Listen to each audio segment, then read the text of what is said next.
Holton Halbert. I'm the author of Cooking with Love. One of my favorite things to do in the world is cooking. And this is my sous chef, my assistant, who is my granddaughter, Brooklyn. Hi. Brooklyn Cafe, say hi. Hi. You like cooking? Yes. What do you enjoy most about cooking? That you get to do it with just your family and you get to make good food. And you get to do what after you make it? Eat it. You get to eat it. That's what it's all about. And we're talking about soul food.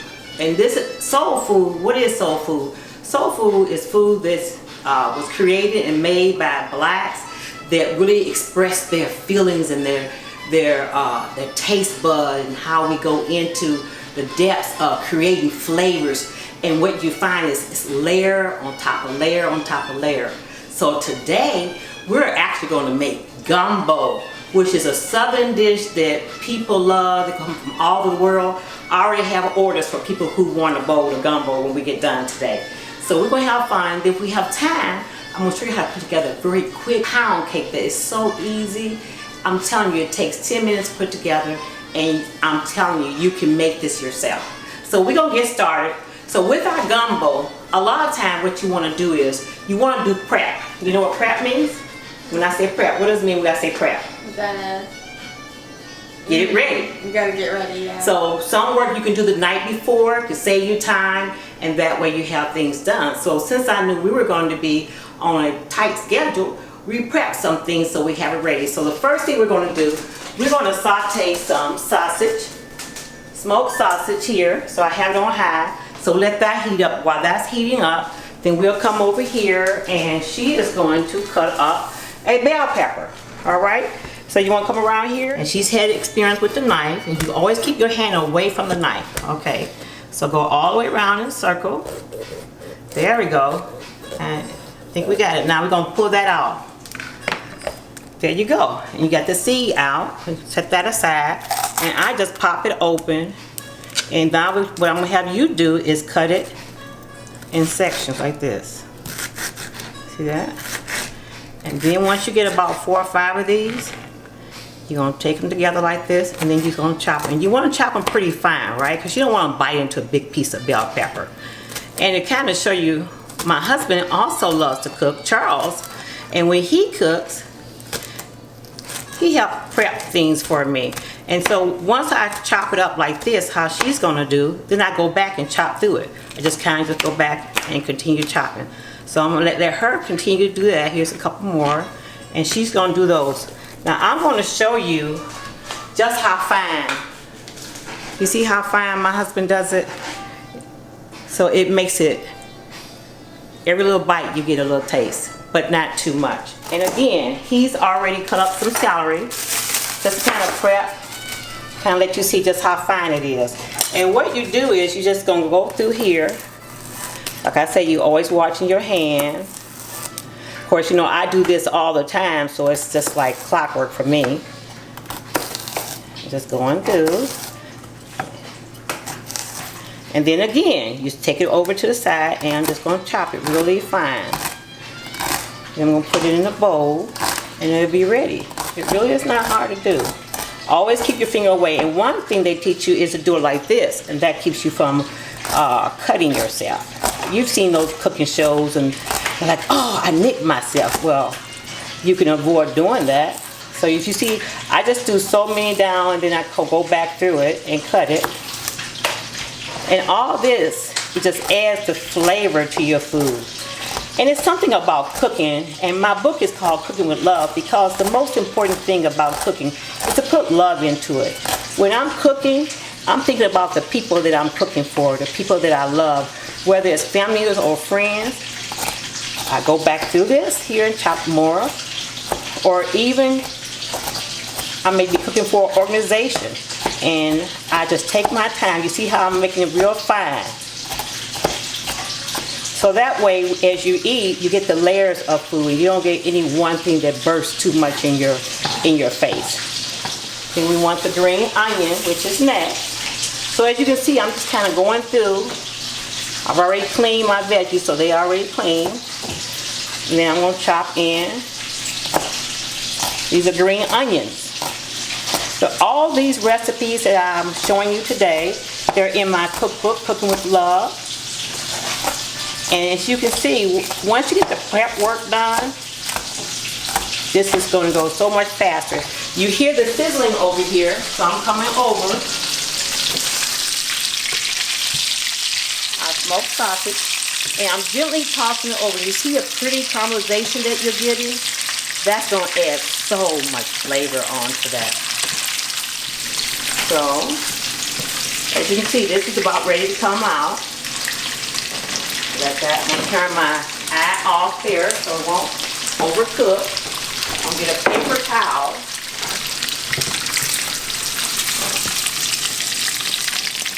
So we don't get all the oil in our gumbo, right? That smells so good. I wish it was smell-a-thon where you could smell the food as I cook it.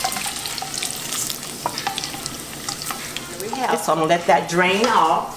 Now I'm going to make some roux, which is the key thing to gumbo.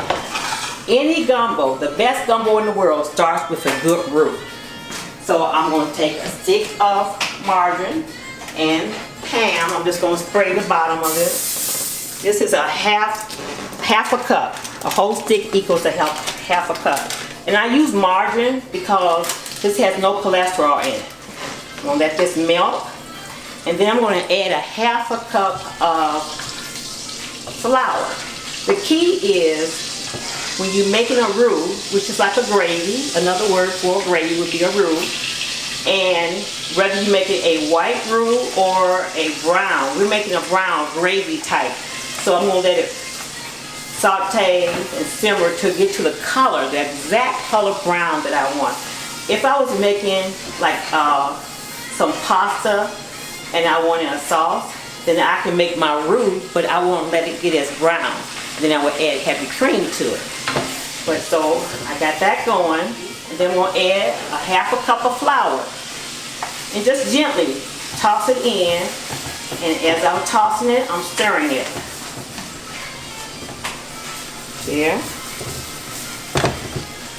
You want to keep stirring it so you won't have any lump in your gravy, right? And just keep stirring it round and around. Just keep stirring it, and then instead of adding water, which is what I used to do, now guess what I add? I add chicken broth. Oh, it just increased the flavors, the layers of flavor that you add to your gumbo. It's nothing like gumbo over a bed of rice, sitting around telling stories and just having fun. So you get to talk with my granddaughter. We talk about the things that she likes. I tell her stories about growing up. So that's almost about the color I want. And she's chopping away over there.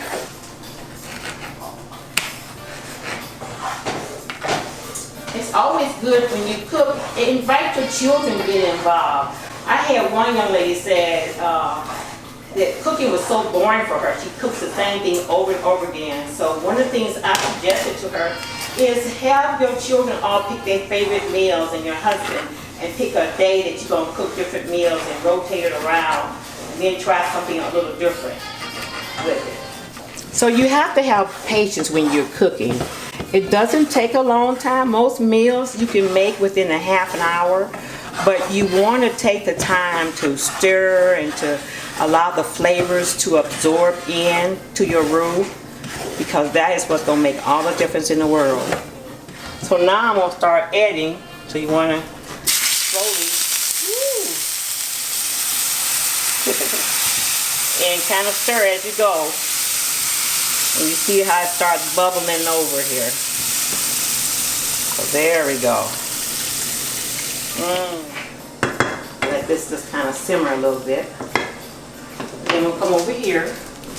I'm going to take brown gravy from just your typical brown gravy, and I'm going to pour it in here. Again, instead of water, I'm going to use chicken broth. It makes a difference. So I'm stirring this up. I'm going to add that in.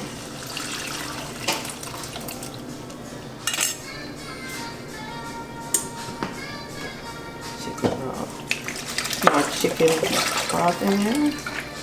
It's going to thicken up. Now I'm going to go in and add a couple of teaspoons of tomato paste. I just added in there. This is going to help it to thicken up too. So 2 to 3 teaspoons. Then I'm going to add some seasoned salt, garlic powder. We're just building our gravy for our gumbo before we add all the other delicious veggies that's going to go in there. Look how pretty that is. And I'm going to continue, but I'm going to transfer it over into a larger pot because we're going to start adding the veggies. So I'm going to pour it into my larger pot. So we got our gravy going. Now I'm going to add some of the veggies that she's been chopping up. We have celery and we have bell pepper. So this is 1 whole bell pepper. I'm just going to put it in here. And then this is 3 stalks of celery that I'm adding. And I'm going to continue to stir.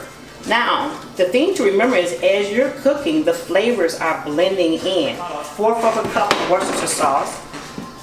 That gives it a little kick to it. I know what a 1/4 is. If I go around 1 whole time or twice, that's a 1/4 cup. I add some garlic powder. Then I have some actual garlic cloves that I have mashed up for that. So that would be perfect here.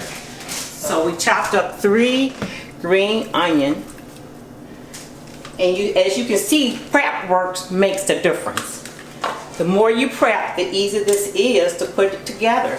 Because if you look at the recipe, you'll say, oh, that looks like it's so much to do, but it really isn't. So I put about 3 cloves of garlic, crushed it up, and made it where it just all be, you won't bite into any big pieces of garlic.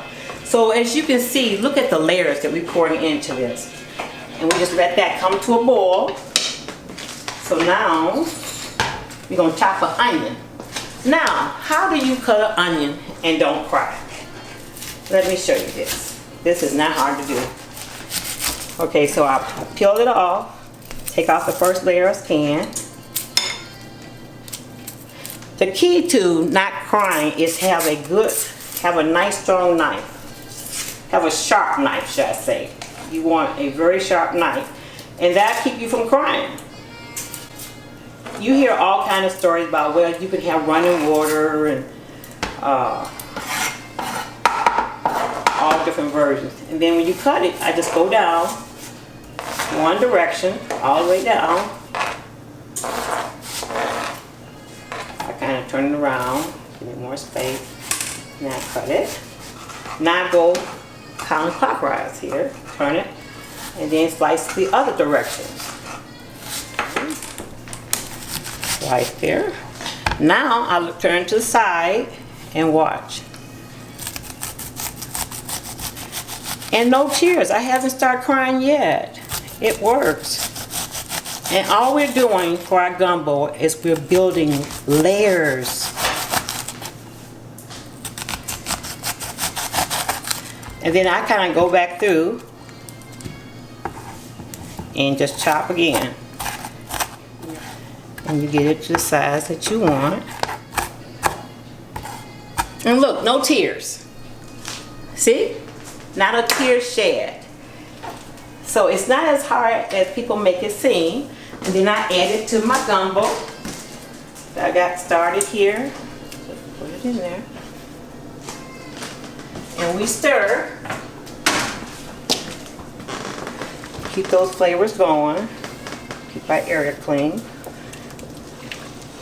So, I'm going to add what I have not put, crushed pepper. We say a teaspoon. But depends on how spicy you like yours. I don't make mine too spicy because I know that some people don't like it real spicy. But I always make sure it have a little kick, kind of sneaks up on you. But then I'm going to have my granddaughter taste and see what she say below on it. How it tastes. Good. You can have the rest of it. Now this is where we start building our layers, but there's one thing that I add that is optional. You don't have to, but it really intensifies the flavor. I add some red wine, about 1/4 of a cup. And because the alcohol will boil out, so I'm going to bring this up and let it boil. And then we're going to start adding all of our great meat. And let me show you what I have. We got the sausage, and then we have chicken. And what you do, you take 2 chicken breasts and you put it in the oven with just a little bit of water, about I would say a 1/3 cup of water, and you season it with salt, pepper, and garlic salt, with garlic on both sides. Put it in the oven for about 45 minutes or until it's done. Then you take it out, you let it cool, and then after that you chop it up into small pieces, and that will go into your gumbo. I do that the day before, so that way, remember I say prep makes all the difference in the world. Okay, so now that's boiling. I'm going to add our sausage.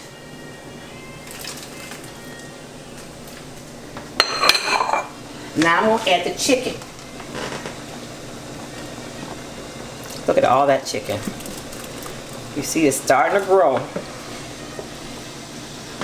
Wow. Look at that.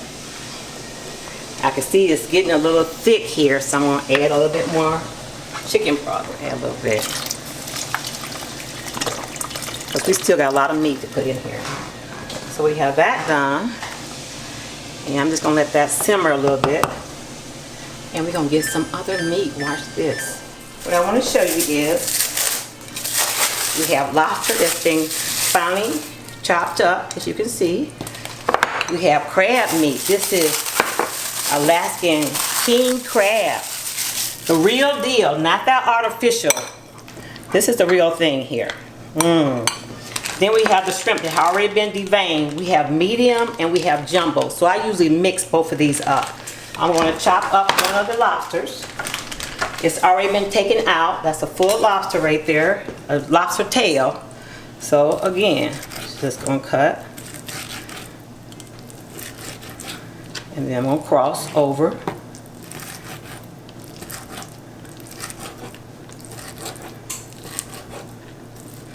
See, it really is not that hard, is it? You could do this. Each one of you can make this dish. Then let me know how it came out when you made it. Now I'm going to take some crab leg. This is one that has been pulled out of the shell already. This is the king crab, the best kind. It has a lot of meat in it. And this is how you take special scissors for food. And you're just going to go in and you're going to just cut. See this? Here, you want to try cutting it?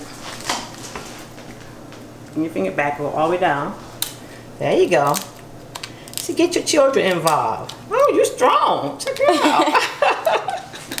Then once you get it there, you're just going to take it and you're going to open it up. I'm going to pull the meat out. Look at there, go all the way out. And then we're going to chop. This is the crab. I would even put some of the shells in for flavor, for just additional flavor.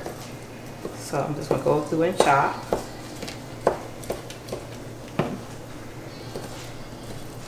Okay, so I'm going to allow you to pour this into the gumbo mix and stir it up. When you get it all in there, use the spoon. There we go. Gently stir it. Oh, so she don't even splatter like I do. Now stir her. Just going to stir that in. So this is the lobster. You see how this pot is starting to fill up? And then we're adding the rest of the crab meat. Now, what are we missing? One last kind of seafood. Now we got rice. We got lobster. Shrimp. We forgot the shrimp. You take this one here, and we're just going to open it up and pour it in. I have the jumbo ones. These are the big ones. And then we got medium ones. I kind of mix it up. There we go. Look how, remember how a pot looked? Now look at it. It is full to the rim. Nothing but delicious food. So now we're going to allow this to cook for about 10 minutes. And it's gumbo. And look at your sauce. I'm going to taste it one more time. Mmm. Oh, that's so good. Oh my God. That's delicious. Mmm. Got that, just a ting of a kick. And this is gonna surprise you, but just a tad bit of cilantro, not much. You see, just a few leaves. A lot of people say I had a big event where I cooked all my food that's in my cookbook, invited all my friends over to taste it. Like, oh, this is so good. Oh, this is so good. And one of the young ladies said, I cannot stand cilantro. I said, really? You know that gumbo you said that was so delicious? She said, yeah. I said, it had cilantro in it. And she bust out laughing. This is parsley. So take a few pieces, chop it up. And you can always garnish with parsley when you get done. You can chop some extra up to kind of put over top of your gumbo if you like. And that is the last thing for our gumbo. This is too good. You see all the lobster in there, and the shrimp, and the chicken. This is heaven. You know your shrimp is done when it turns white. It starts out to be pink, but as you cook it, it turns to a pretty, like this is not quite done yet, but it's almost there. So we're just gonna let this simmer. I got it at a great heat. I got it like at medium so it won't burn. But every few minutes I will stir that up. And that, my friends, is gumbo. For your rice, you just use 1 cup of, instead of water, use chicken broth and 1 cup of rice. And you boil your water first, and I put a half a stick of margarine. Let that boil, put a little bit, pinch of salt, and then I add the rice, stir it, cover it, turn the heat off.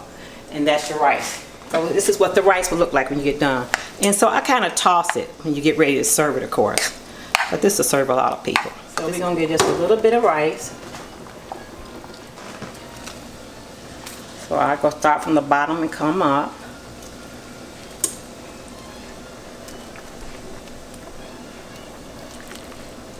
I'm gonna do a little scoop because I can't wait any longer. What you think? This is good. Delicious. So I'm going to turn this off now because it's done. Remember I said 10 minutes. You never want to overcook your shrimp. And you know it's overcooked if it's rubbery. Now I'm going to taste a bite.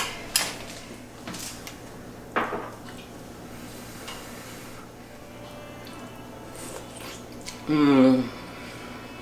It's like I've been cooking all day, and literally it's been about a half an hour.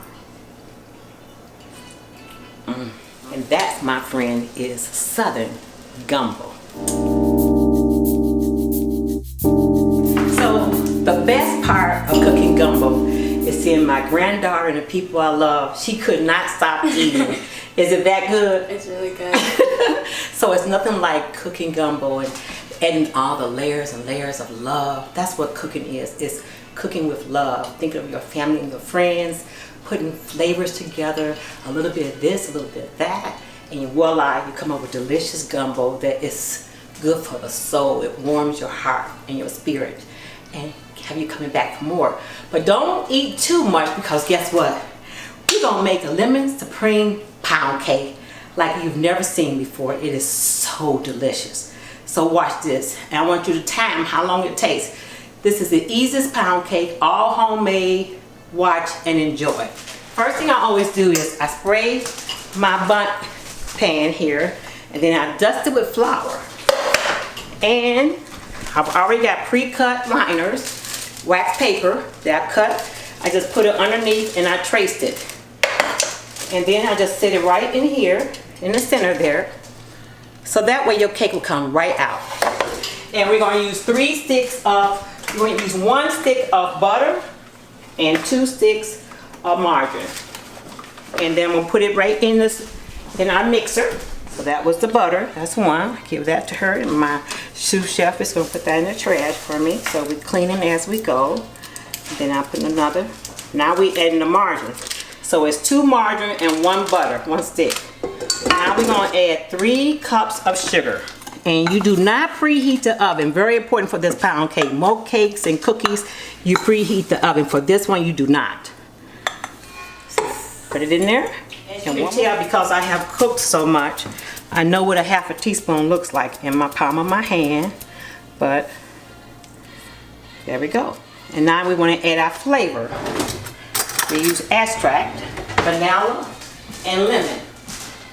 So we're going to use 1 teaspoon of vanilla. And 3, because this is a lemon supreme pound cake, we're going to add 3 teaspoons of lemon. 1, 2, 3. There we go. Put my lid back on. And now I'm just going to mix this for about 30 seconds.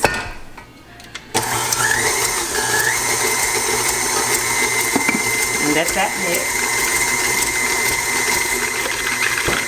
And next we're going to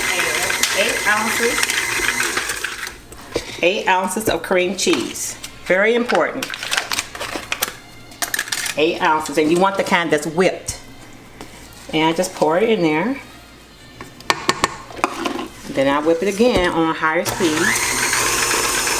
And then I kind of gently go in to make sure it's all getting whipped up together. There we go.